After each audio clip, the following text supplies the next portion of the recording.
ನಮಸ್ಕಾರ. ಎಸ್ ನ್ಯೂಸ್ಗೆ ಸ್ವಾಗತ. ನಾನು ಎಸ್ ದೇವೇಂದ್ರಗೌಡ. ಇಂದಿನ ಮುಖ್ಯಾಂಶಗಳು.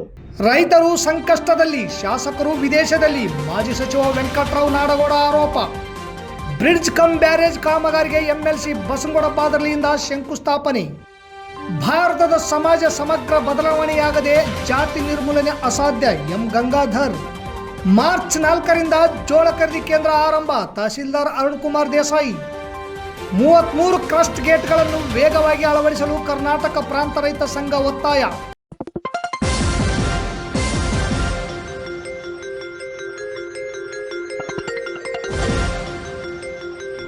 ಎಸ್ ನ್ಯೂಸ್, ಇದು ನಿಮ್ಮ ಧ್ವನಿ. ವಾರ್ತೆಗಳ ವಿವರ. ರಾಜ್ಯದಲ್ಲಿ ಸರ್ಕಾರ ಇದೆಯೋ ಇಲ್ಲವೋ ನನಗೆ ಗೊತ್ತಾಗುತ್ತಿಲ್ಲ. ಈಗಾಗಲೇ ಹಲವಾರು ಕಡೆ ಮಳೆ ಪ್ರಾರಂಭವಾಗಿದೆ. ಬಿಜಾಪುರ, ಕಲಬುರಗಿ, ಮಾನ್ವಿ, ರಾಯಚೂರಿನಲ್ಲಿ ಬುಧವಾರ ಮಳೆಯಾಗಿದೆ. ರೈತರು ಜೋಳ ಕಟಾವು ಮಾಡಿ ಈಗಾಗಲೇ 2 ತಿಂಗಳ ಕಳೆಯುತ್ತಾ ಬಂದರೂ ಕೂಡ ಇನ್ನೂ ಜೋಳ ಖರೀದಿ ಕೇಂದ್ರ ತೆರೆದಿಲ್ಲ. ಇದರ ಅರಿವು ಶಾಸಕರಿಗಿಲ್ಲ. ಮಾಜಿ ಸಚಿವರಾದ ವೆಂಕಟರಾವ್ ನಾಡಗೌಡ ಹೇಳಿದರು. ನಗರದ ಪತ್ರಿಕಾ ಭವನದಲ್ಲಿ ಗುರುವಾರ ಸುದ್ದಿಗೋಷ್ಠಿ ನಡೆಸಿ ಮಾತನಾಡಿದ ಅವರು, ಯಾವ ಉದ್ದೇಶದಿಂದ ಶಾಸಕರು ವಿದೇಶ ಪ್ರವಾಸವನ್ನು ಕೈಗೊಂಡಿದ್ದಾರೆ ಎಂಬುದು ಗೊತ್ತಿಲ್ಲ. ರೈತರು ಜೋಳ ಕಟಾವು ಮಾಡಿ ಸಂಕಷ್ಟ ಪಡುವ ಈ ಸಮಯದಲ್ಲಿ ಶಾಸಕರು ವಿದೇಶ ಪ್ರವಾಸಕ್ಕೆ ಹೋಗುವ ಅವಶ್ಯಕತೆ ಏನಿತ್ತು? ಇಲ್ಲಿ ಜೋಳ ಖರೀದಿ ಮಾಡುತ್ತಿಲ್ಲ, ಚೀಲಗಳು ಬಂದಿಲ್ಲ. ಇದನ್ನು ಯಾರು ಮಾಡಬೇಕು? ಈ ಸರ್ಕಾರದಲ್ಲಿ ಅಧಿಕಾರಿಗಳು ಮಿತಿ ಮೀರಿದ್ದಾರೆ. ಯಾರ ಕಂಟ್ರೋಲ್ನಲ್ಲಿಯೂ ಸಹ ಅವರಿಲ್ಲ.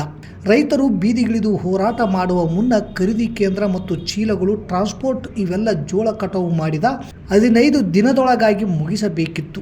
2-3 ವರ್ಷಗಳಿಂದಲೂ ರೈತರಿಗೆ ಇದೇ ಗೊಂದಲವನ್ನುಂಟು ಮಾಡುತ್ತಿದ್ದಾರೆ.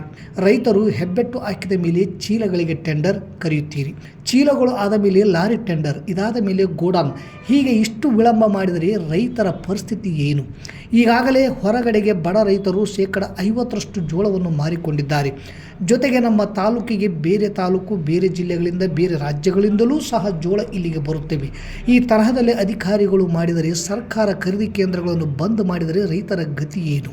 MSP ದರದಲ್ಲಿ ಮಾರಾಟ ಮಾಡಿದರೆ ರೈತರಿಗೆ ಸ್ವಲ್ಪ ಮಟ್ಟಿಗೆ ಲಾಭದಾಯಕ. ನಾವೆಲ್ಲ ಕಷ್ಟಪಟ್ಟು MSP ಮಾಡಿದ್ದೇವೆ. ಇಂತಹ ನೀಚ ಅವ್ಯವಹಾರಗಳನ್ನು ಅಧಿಕಾರಿಗಳು ಮಾಡಿದರೆ ಇದನ್ನು ನೋಡಿಕೊಂಡು ಜನಪ್ರತಿನಿಧಿಗಳು ಸುಮ್ಮನೆ ಕುಳಿತರೆ, ಅಕಸ್ಮಾತ್ ನಾಳೆ ಖರೀದಿ ಕೇಂದ್ರಗಳನ್ನು ಸರ್ಕಾರ ಬಂದ್ ಮಾಡಿದರೆ ಏನು ಮಾಡೋದು? ಹಲವು ಸೊಸೈಟಿಗಳಿಗೆ 2-3 ವರ್ಷಗಳಿಂದಲೂ ಕಮಿಷನ್ ಹಣ ಕೊಟ್ಟಿಲ್ಲ.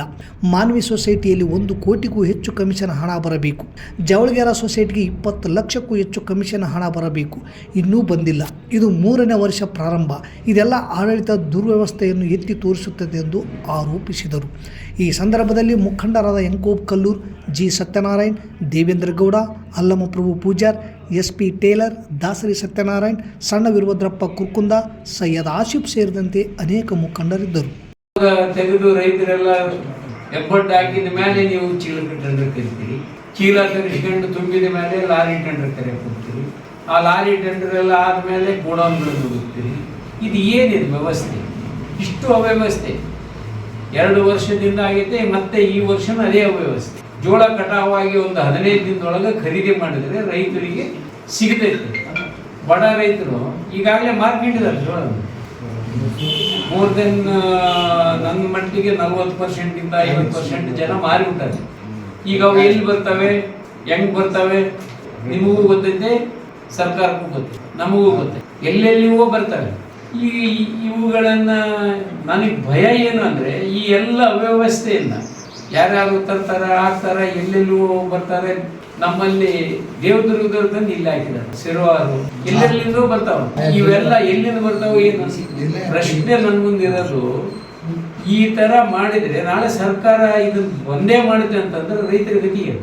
ಸಣ್ಣ ನೀರಾವರಿ ಸಚಿವ NS ಬೋಸರಾಜ್ ಅವರೊಂದಿಗೆ ಚರ್ಚಿಸಿ ತಾಲೂಕಿನ ಗೊರೆಬಾಳ್ ಮತ್ತು ಚನ್ನಳ್ಳಿ ಗ್ರಾಮಗಳ ಮಧ್ಯೆ ಹರಿಯುವ ಹಳ್ಳಕ್ಕೆ ಬ್ರಿಡ್ಜ್ ಕಮ್ ಬ್ಯಾರೇಜ್ ಮಾಡುವ ಕಾಮಗಾರಿಯನ್ನು ಇಂದು ಒಳಬಳ್ಳಾರಿಯ ಪರಮಪೂಜ್ಯ ಶ್ರೀಗಳ ನೇತೃತ್ವದಲ್ಲಿ MLC ಬಸನಗೌಡ ಬಾದರ್ಲಿ ಅವರು ಶಂಕುಸ್ಥಾಪನೆ ನೆರವೇರಿಸಿದರು. ಕಾಮಗಾರಿಯ ಟೆಂಡರ್ ಪ್ರಕ್ರಿಯೆಯನ್ನು ಈಗಾಗಲೇ ಪೂರ್ಣಗೊಳಿಸಿದ್ದು, ಈ ಕಾರ್ಯ ಆದೇಶದೊಂದಿಗೆ ಅನುದಾನ ರೂಪಾಯಿ 3,23,52,000ಕ್ಕೂ ಹೆಚ್ಚಿನ ಅನುದಾನದ ವೆಚ್ಚದಲ್ಲಿ ಅಡಿಗಲ್ಲು, ಗುದ್ದಲಿ ಪೂಜೆ ಕಾರ್ಯ ನೆರವೇರಿಸಲಾಯಿತು.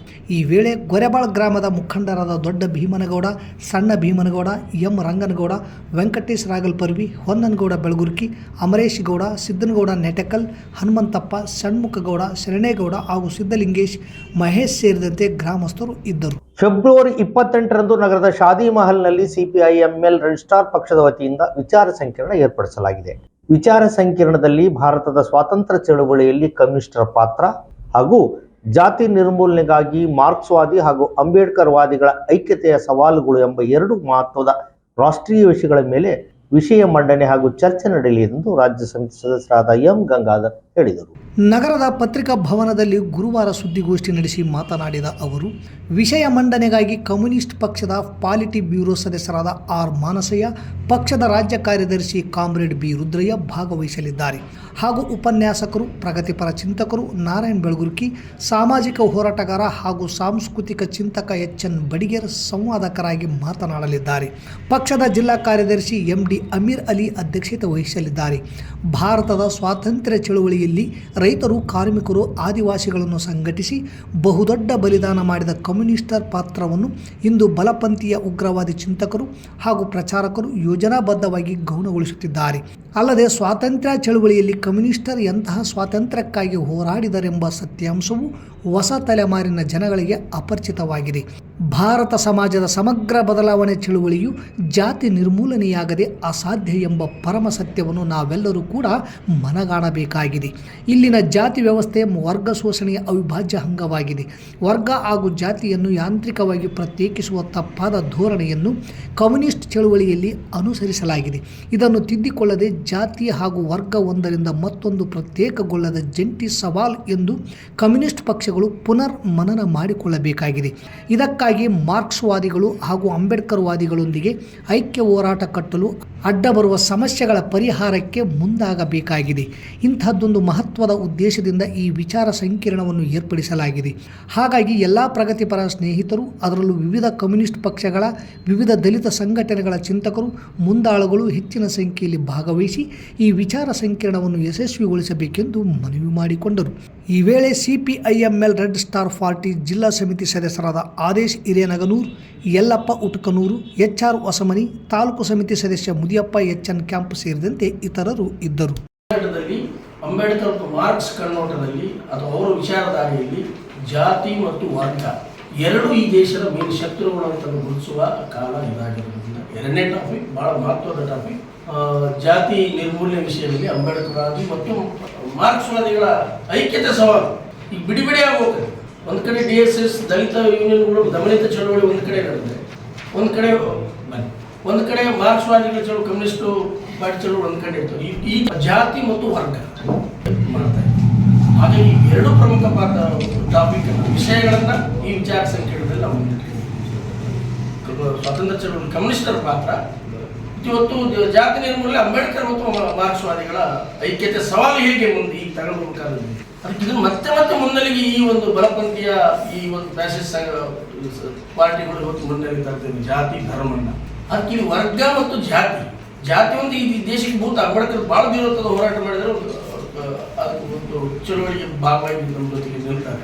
ಆದರೆ ಜಾತಿ ಮತ್ತು ವರ್ಗ ಇದನ್ನು ನಾವು ಸರಿಪಡಿಸಿಕೊಳ್ಳುವ ನಿಟ್ಟಿನಲ್ಲಿ ಈಗಿನ ಸಂದರ್ಭದಲ್ಲಿ ಚಳುವಳಿಯಿಂದ ರೂಪಿಸಬೇಕಾದ ಹೆಗಲೊಡ್ಡಬೇಕಾದ ಅನಿವಾರ್ಯ ಪಾತ್ರ ನಮ್ಮದು ಎಲ್ಲ ಕಮ್ಯುನಿಸ್ಟ್ ಪಾರ್ಟಿ ಚಳುವಳಿಗಳ ಮುಂದಿದೆ ಅಂತ ಅನ್ನೋ ಪ್ರಶ್ನೆ ಇರೋದ್ರಿಂದ ಈ ಒಂದು ಮಹತ್ವದ ವಿಚಾರ ಸಂಕಿರಣಕ್ಕೆ ಇಡೀ ಜಿಲ್ಲೆಯಿಂದ ಜನ ಬರ್ತಾರೆ.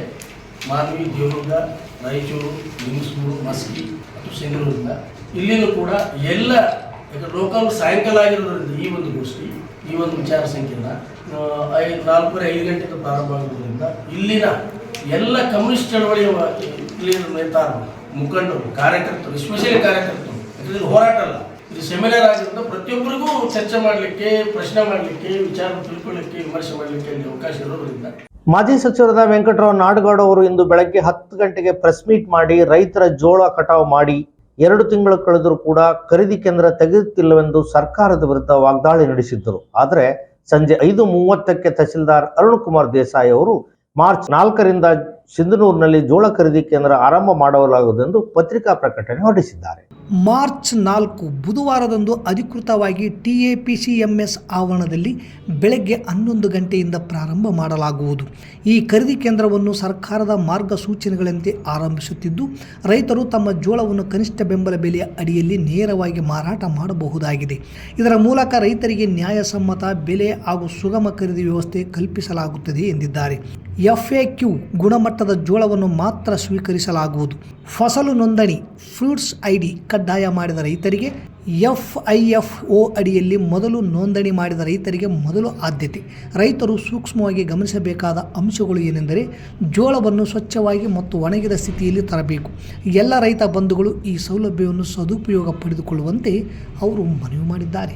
ತುಂಗಭದ್ರಾ ಅಣೆಕಟ್ಟೆಯ 33 ಕ್ರಸ್ಟ್ ಗೇಟ್ಗಳನ್ನು ವೇಗವಾಗಿ ಅಳವಡಿಸಲು ಹಾಗೂ ನವಲಿ ಸಮಾನಾಂತರ ಜಲಾಶಯ ಪ್ರಾರಂಭ ಮತ್ತು ಉಪಕಾಲುವೆಗಳ ದುರಸ್ತಿಯ ಅಗತ್ಯ ಕ್ರಮ ವಹಿಸುವಂತೆ ಪಂಚಾಯಿತಿಯಲ್ಲಿ ಉದ್ಯೋಗ ಖಾತ್ರಿ ಮನ್ರೇಗಾ ಯೋಜನೆಯಡಿ 100 ದಿನ ಮಾರ್ಚ್ 20ರೊಳಗೆ ಮುಗಿಸಲು ಒತ್ತಾಯಿಸಿ ಇಂದು ರಾಯಚೂರಿನಲ್ಲಿ ಪತ್ರಿಕಾಗೋಷ್ಠಿ ನಡೆಸಿ ಜಿಲ್ಲಾಧಿಕಾರಿಗಳಿಗೆ KPRS ಸಂಘಟನೆ ಮನವಿ ಪತ್ರ ಸಲ್ಲಿಸಿದೆ. ರಾಯಚೂರಿನಲ್ಲಿ ಪತ್ರಿಕಾಗೋಷ್ಠಿ ನಡೆಸಿ ಮಾತನಾಡಿದ ಜಿಲ್ಲಾಧ್ಯಕ್ಷ ಬಸವಂತರಾಯಗೌಡ ಕಲ್ಲೂರ್, ರಾಜ್ಯ ಸಮಿತಿಯ ಅಧ್ಯಕ್ಷರ ನೇತೃತ್ವದಲ್ಲಿ ಬಳ್ಳಾರಿ, ವಿಜಯನಗರ, ಕೊಪ್ಪಳ, ರಾಯಚೂರು ಜಿಲ್ಲೆಗಳ ಮುಖಂಡರ ನಿಯೋಗವು ಫೆಬ್ರವರಿ 23ರಂದು ತುಂಗಭದ್ರಾ ಅಣೆಕಟ್ಟೆಗೆ ಭೇಟಿ ನೀಡಿ ಅಣೆಕಟ್ಟೆಯ ಕ್ರಸ್ಟ್ ಗೇಟ್ಗಳ ಅಳವಡಿಕೆಯ ಪ್ರಗತಿಯ ಕುರಿತು ಪರಿಶೀಲನೆ ನಡೆಸಿತು.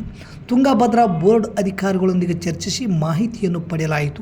ಕಳೆದ 2 ತಿಂಗಳಿಂದ ಇದುವರೆಗೆ ಕೇವಲ 10 ಹೊಸ ಕ್ರಸ್ಟ್ ಗೇಟ್ಗಳನ್ನು ಮಾತ್ರ ಅಳವಡಿಸಲು ಸಾಧ್ಯವಾಗಿದೆ. ಅದೇ ರೀತಿ ಈಗಲೂ ಕೂಡ ಇನ್ನೂ 9 ಹಳೆಯ ಕ್ರಸ್ಟ್ ಗೇಟ್ಗಳನ್ನು ಹೊರತೆಗೆಯುವುದು ಬಾಕಿ ಇರುತ್ತದೆ. ಇದರೊಂದಿಗೆ ಇನ್ನೂ ಒಟ್ಟು 22 ಕ್ರಸ್ಟ್ ಗೇಟ್ಗಳ ಅಳವಡಿಕೆ ಬಾಕಿ ಇರುತ್ತವೆ.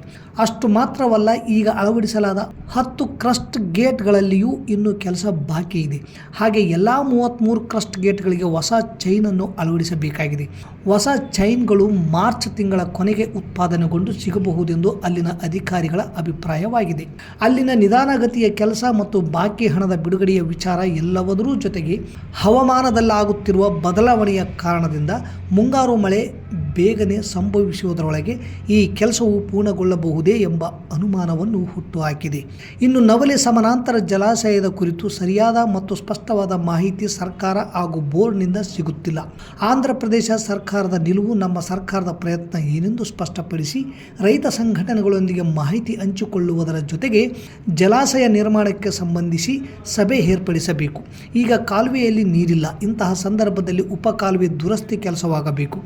ನೀರು ಬಿಟ್ಟಾಗ ಕೆಲಸ ಮಾಡುವುದನ್ನು ಈ ಹಿಂದೆ ನಾವು ಕಂಡಿದ್ದೇವೆ. ಇದು ವೈಜ್ಞಾನಿಕವಾಗಿ ಸರಿಯಾದ ಕ್ರಮವಲ್ಲ. ಈಗ ಕೆಲಸ ಮಾಡುವುದು ಸರಿಯಾದ ಸಮಯವಾದ ಕಾರಣ ಕೂಡಲೇ ಉಪಕಾಲುವೆಗಳಲ್ಲಿ ದುರಸ್ತಿ ಕಾರ್ಯ ಪ್ರಾರಂಭಿಸಬೇಕು. ಪಂಚಾಯಿತಿಯಲ್ಲಿ ಉದ್ಯೋಗ ಖಾತ್ರಿ ಮನ್ರೇಗಾ ಯೋಜನೆಯಡಿ 100 ದಿನ ಮಾರ್ಚ್ 20ರೊಳಗೆ ಮುಗಿಸಬೇಕು. ಆದರೆ ಕೆಲವು ಪಂಚಾಯಿತಿಗಳಲ್ಲಿ, ಉದಾಹರಣೆಗೆ ಬೂತಲ್ದಿನ್ನಿ ಪಂಚಾಯಿತಿಯಲ್ಲಿ 100 ಉದ್ಯೋಗ ದಿನಗಳು ಮುಗಿದಿಲ್ಲ.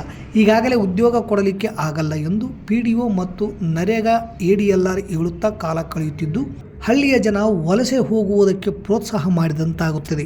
ಇದನ್ನು KPRS ವಿರೋಧಿಸುತ್ತದೆ. ತಕ್ಷಣ ಉದ್ಯೋಗ ನೀಡಬೇಕೆಂದು ಒತ್ತಾಯಿಸಿದರು. ಪತ್ರಿಕಾಗೋಷ್ಠಿ ನಂತರ DC ಅವರಿಗೆ ಮನವಿ ಪತ್ರ ಸಲ್ಲಿಸಿದರು. ಈ ಸಂದರ್ಭದಲ್ಲಿ ಹನುಮಂತ ಬಲ್ದಂಡೆ, ವೆಂಕಟೇಶ್, KG ವೀರೇಶ್ ಉಪಸ್ಥಿತರಿದ್ದರು.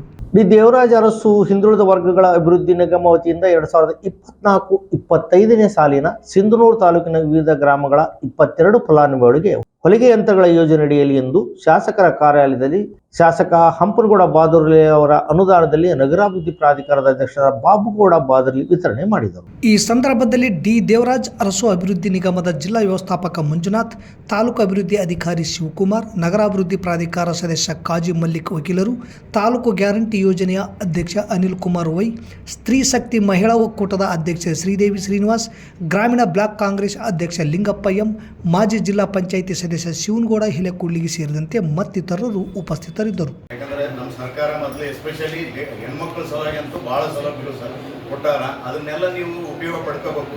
ಈಗ ನೋಡ್ರಿ, ಈಗ ಗಂಗಾ ಕಲ್ಯಾಣ ಐತೆ ಎಲ್ಲ ಬಡವರಿಗೆ. ಆಮೇಲೆ ನಿಮ್ಮ ಬಸ್ಸಿಂದು ಎಲ್ಲ ನಿಮಗೆ ಗೊತ್ತಾವ ನಮ್ಮ ಸರ್ಕಾರ ಏನೇನು ಮಾಡ್ಯಾರ ಏನೇನಿಲ್ಲ. ಮುಂದೆ ನೀವು ಏನು ಕೆಲಸ ಇದ್ರೂ, ಯಾವುದೇ ಕೆಲಸ ಇರಲಿ, ನಾವು ಸದಾ ನಾವು ನಿಮ್ಮ ಜೊತೆಗೆ ಇರ್ತೀವಿ ಅಂತಂತೇಳಿ ಈ ಅನುಕೂಲ ಏನು ಮಾಡಿಕೊಟ್ಟ ಸರ್ಕಾರಕ್ಕೂ ನಮ್ಮ ಶಾಸಕರಿಗೂ ನಿಮಗೆಲ್ಲ ಧನ್ಯವಾದ ಹೇಳ್ತಾ 2 ಮಾತುಗಳನ್ನು.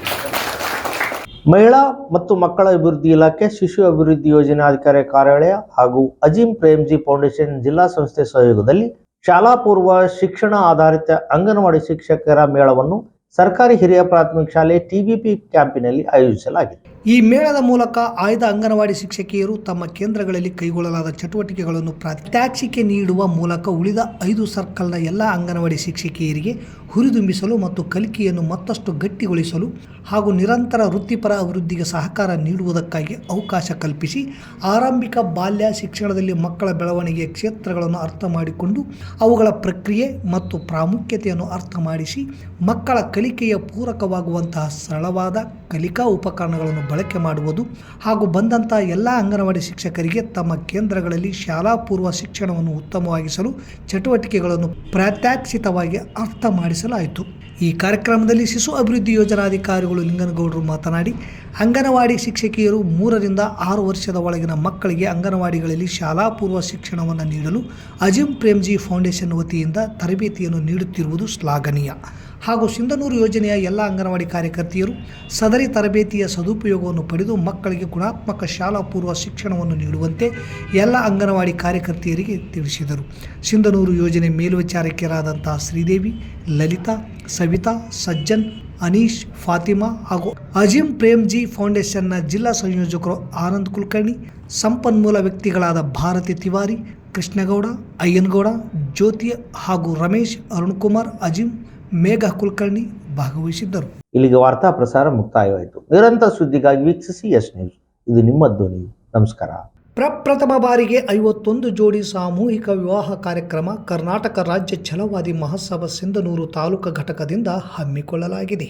ತಥಾಗತ ಗೌತಮ್ ಬುದ್ಧರ 2570ನೇ ವರ್ಷದ ಜಯಂತಿ, ವಿಶ್ವಗುರು ಬಸವಣ್ಣನವರ 892ನೇ ಜಯಂತಿ, ವಿಶ್ವ ಮಾನವ ಮಹಾನ್ ಮಾನವತಾವಾದಿ ಭಾರತ ರತ್ನ ಸಂವಿಧಾನ ಶಿಲ್ಪಿ ಡಾಕ್ಟರ್ ಬಾಬಾ ಸಾಹೇಬ್ ಅಂಬೇಡ್ಕರ್ ಅವರ 135ನೇ ವರ್ಷದ ಜಯಂತಿಯ ಅಂಗವಾಗಿ ಏಪ್ರಿಲ್ 20ರಂದು ಸಿಂಧನೂರು ನಗರದ ಯಲ್ಲಮ್ಮದೇವಿ ದೇವಸ್ಥಾನದ ಹತ್ತಿರ ಇರುವ ಯಮನೂರಪ್ಪ ದರ್ಗಾದ ಆವರಣದಲ್ಲಿ ಪ್ರಪ್ರಥಮ ಬಾರಿಗೆ 51 ಜೋಡಿ ಸಾಮೂಹಿಕ ವಿವಾಹ ಕಾರ್ಯಕ್ರಮ ಕರ್ನಾಟಕ ರಾಜ್ಯ ಛಲವಾದಿ ಮಹಾಸಭಾದಿಂದ ಹಮ್ಮಿಕೊಳ್ಳಲಾಗಿದೆ.